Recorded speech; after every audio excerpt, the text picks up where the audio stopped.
Hamjambo, jina langu ni Jane Matheri, Health Promotion Officer katika eneo jimbo dogo la Embakasi North, na ninawashukuru kuwa mnanitazama. Nafanya kazi na Wizara ya Afya hapa Embakasi North, na leo ningetaka tuongee kuhusu ugonjwa ambao hivi karibuni madaktari wamesema umekuwa na watoto wengi hapa kwetu Dandora, na ningetaka tuiangazie kidogo ili tupate kujua vile tunaweza tukaizuia, kwa sababu ni ugonjwa ambao tunaweza tukazuia. Karibuni munisikilize. Ugonjwa mwenyewe unaitwa rickets.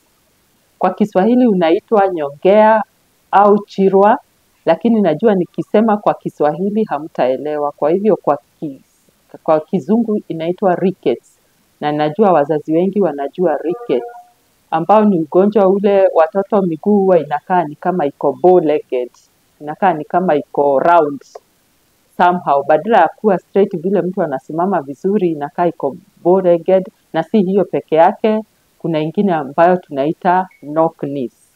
So rickets ni nini haswa?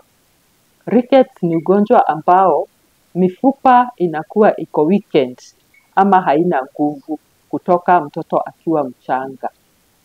Haina nguvu, kwa hivyo mtoto hakui vizuri, mifupa inakuwa iko soft ama haiko na ile ngumu yake ya kusimama vizuri ama kutenda kazi vizuri hata kama ni mtoto. So hiyo ndio tunaita rickets. Wengi wetu huwa wanaihusisha kwa miguu peke yake, lakini inaweza ikaathiri hata mikono, kifua na hata kichwa.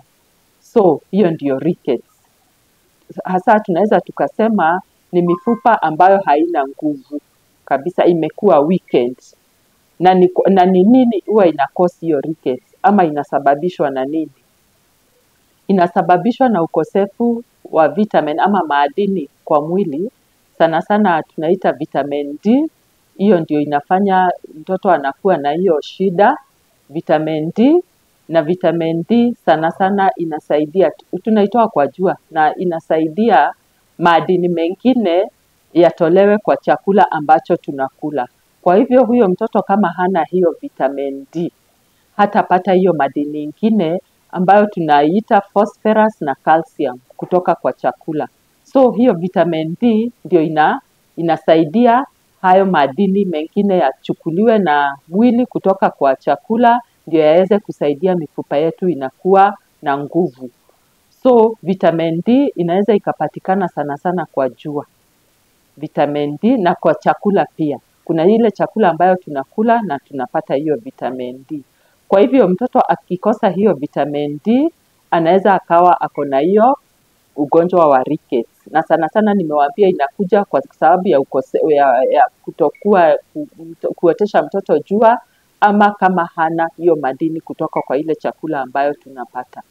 Na ni aje utajua huyo mtoto wako ako na rickets? Kwa sababu nimesema inaathiri si mifupa ya miguu peke yake, inaathiri mifupa ya miili yote. Ni aje utajua huyo mtoto kutoka akiwa mchanga, akiwa ameanza kukua, akiwa already amezaliwa? Tutajuaje huyo mtoto ako na ugonjwa wa rickets?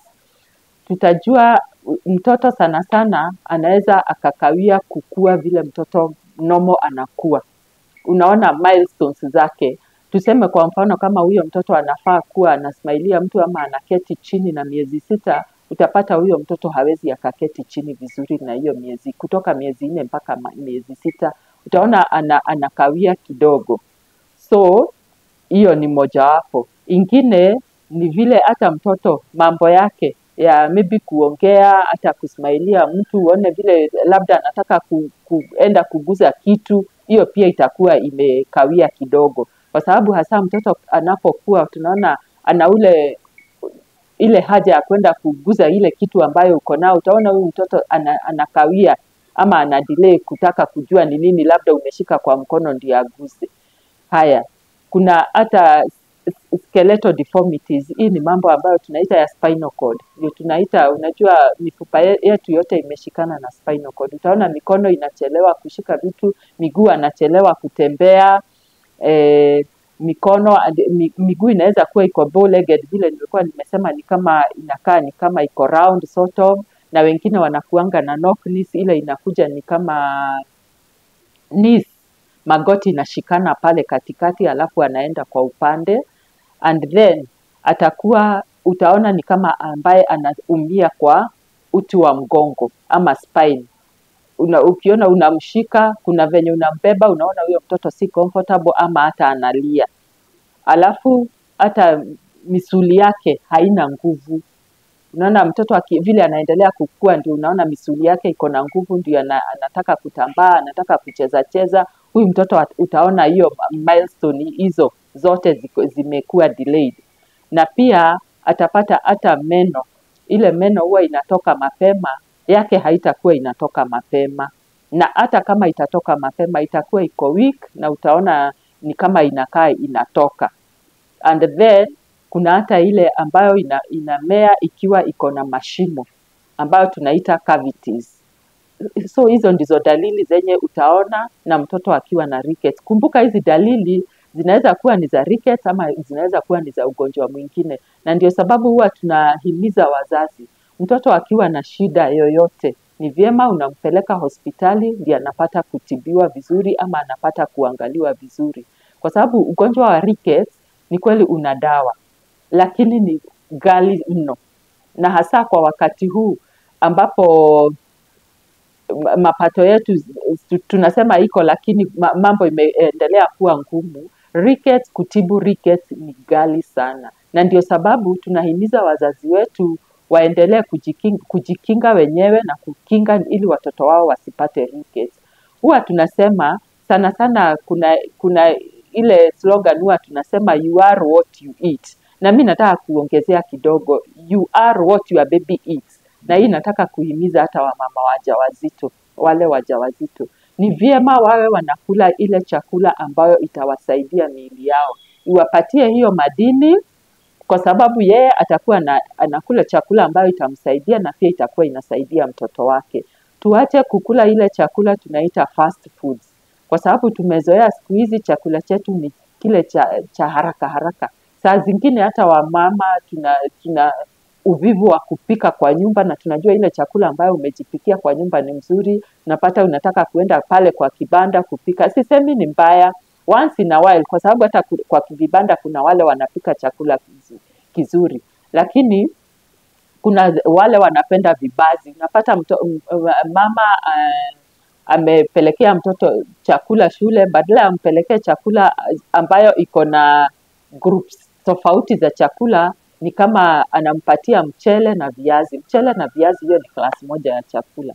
So unaweza ukampatia maybe mchele na maharagwe, mchele na ndengu na mboga na ile matunda iko season. So hiyo nataka kuguzia tu hapo kidogo, lakini la muhimu lile limefanya nipende kuongea kuhusu rickets. Tunawezaje tukazuia rickets kwa watoto wetu? La kwanza kabisa ni hiyo nasema, ambapo ni chakula chetu vile tunakula. Siku hizi huwa tunasema chakula kinakuwa cha all groups of food. Hata chakula yako ikiwa na chakula, sahani yako ya chakula ama kile unapikia watoto wako ikiwa na rangi tofauti, hiyo ni mzuri. Na si ati uende ukatafute chakula ile iko na bei ghali, ile hauwezi ukapata. Ni ile chakula tu iko within our reach, ile chakula ambayo tunapata. Kwa mfano mchele, wacha tusipatie watoto mchele, waru na carrots. Hiyo sana sana watu wa kabila langu ndio wamezoea hiyo, wanasema hiyo ndio chakula mzuri, watoto wanapenda hiyo. Kumbuka hiyo hakuna kitu mzuri umepatia huyo mtoto, umempatia tu klasi moja ya chakula ambayo ni carbohydrate. Wacha kama ni hiyo mchele unampatia na mboga. Mboga ni bei rahisi sana, iko na mboga, iko na kama haragwe, ndengu, wale wanakula black beans. Ukipata nyama hapo ni mzuri, ukipata yai weka hapo ni mzuri badala ya nyama ama hizo beans ama ndengu.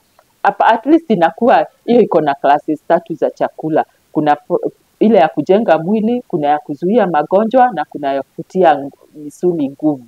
So unampatia hizo classes zote za chakula, na pia unaweza ukamuongezea tunda. Akiwa ameshakula unaweza ukamuongezea tunda, na matunda hatusemi atuende ukatafute ile iko mbali, ni ile iko wakati wa season. Kama sasa ni wakati wa maembe, ni msimu wa maembe. Maembe pia ni matunda, machungwa ni matunda, tunda lolote lile ambalo utalipata. Na pia unahimiza wanakunywa maji kwa wingi. So hiyo ni njia moja ya kuzuia rickets. Njia ingine ni kuotesha watoto jua, kupeleka watoto kwa jua hata wakiwa wachanga. Na akiwa kwa jua si unamweka kwa jua akiwa amefunikwa mpaka kichwa. Unajaribu kureduce ile manguo ambayo ako nayo kwa mwili. Una reduce kabisa, kama wakati huu wa jua hata unaweza ukamweka nje na vest peke yake, aote jua vizuri na miguu na mikono, kichwa na kila pahali. Tuoteshe watoto jua. Sana sana huwa tunasema wengine wetu wako na zile mila ati mtoto akionwa na watu sijui watamroga, sijui watafanya nini. Nadhani ikiwa we ni mcha Mungu ama unaamini Mungu kabisa na unaombea watoto wako, hakuna kitu tunaweza tukasema ni kurogwa. Alafu kuna pale tu utakuwa unasema nyumba zetu zingine, and especially wale wanakaa kwa nyumba za ghorofa, maybe ziko na balcony na kuna pahali unaweza ukaketi nje mtoto wako aote jua. Wale wanakuanga na disadvantage sana ni wale wanaishi nyumba ambazo ziko chini. Kwa sababu hizo nyumba huwa hazina jua, hakuna pahali jua inapita. Lakini hata kama ni kwa nyumba ndani kuna pahali jua iko, ifanye mazoea ya kuweka huyo mtoto wako hapo ndio apate hiyo vitamin D. Tumeona vitamin D inatoka kwa jua na inasaidia madini mengine yachukuliwe na mwili ili yaweze kusaidia mwili ya huyo mtoto. Kwa hivyo ni vyema tuotesha watoto wetu jua.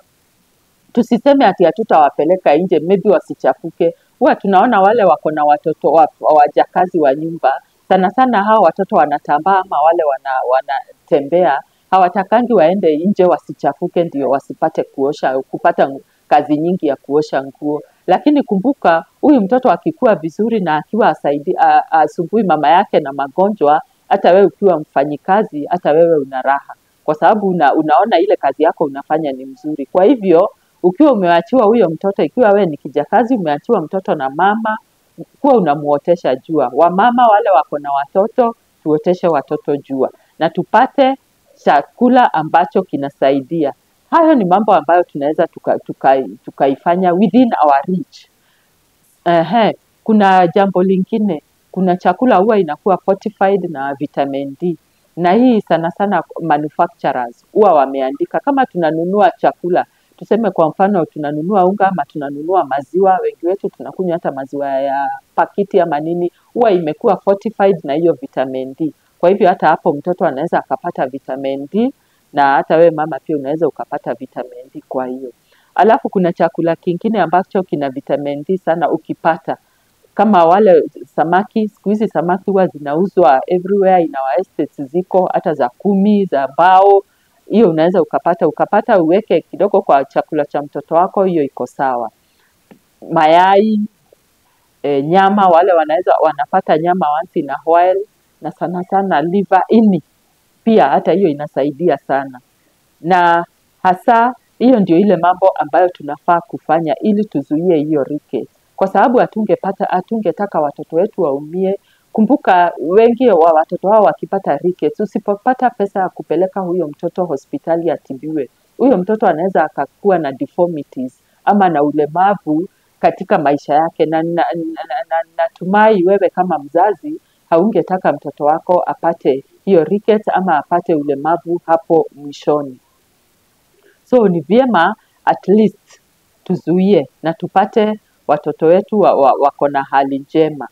Kuna hata saa zingine watoto especially wale wako wachanga kabisa, kuna hii skull hapa juu ambapo pale huwa hapafungani, tunaita katika Kiingereza tunaita fontanelle. Saa zingine hata hiyo haifungani vizuri.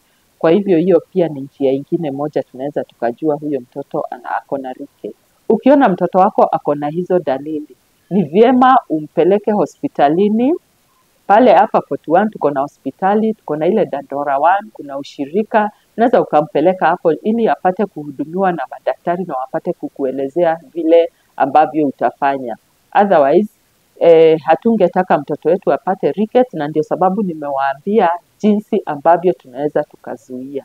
Asanteni. Ukiona mtoto wako ako na hizo dalili, nenda pale hospitalini. Usipuuze, usiende pale chemist ukanunua dawa. Nenda hospitalini huyo mtoto apate kuchunguzwa vyema madaktari. Asanteni.